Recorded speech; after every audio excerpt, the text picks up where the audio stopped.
This is serious from Bash babban yaro.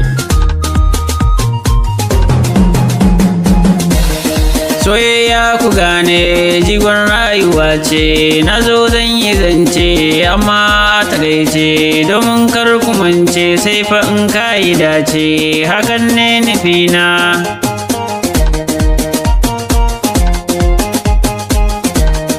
Ya ku ’yan uwana, na zo zan yi nuni akan so ku ji ni, soyayya ta yayi ita ce muke yi.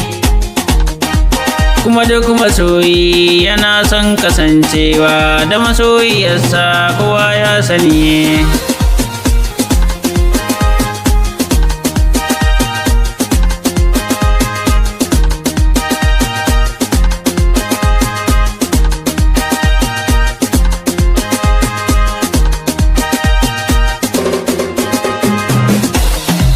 Zamani fa ya zo, soyayya ta yanzu ya ji gare ta, jan mata na yanzu tawaye suke yi, ba su ma yin tunanin halin rayuwa.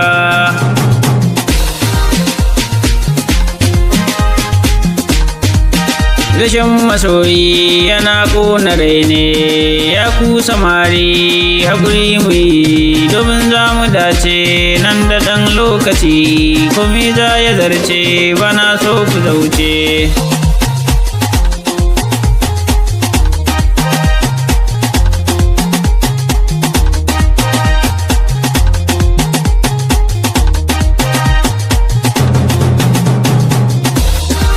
Domin fa na san ƙarshen alewa, haka wata rana za mu rubuta.